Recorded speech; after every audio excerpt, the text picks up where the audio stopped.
客户寄了几个维修过来，科普一下贝塔58的硬伤。这个是拆出来的，它声音变了，就是直接裂掉了，漏气，你再粘也没用的。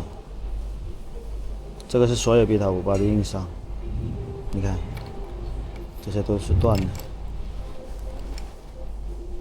它一断掉，基本上就把线扯掉了。然后这是我们自己的，加了硬性，我们回来就换这个配件，这个就换好的。贝塔58的硬伤没办法，一断掉就本身是报废。顺带还有4只是距离近的，都是天线有问题，还有是功率的管烧掉的。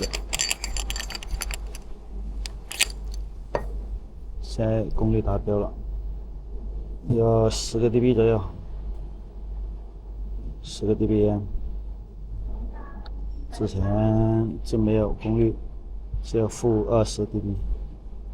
这个天线坏掉，断线，还有一只是功率管烧掉。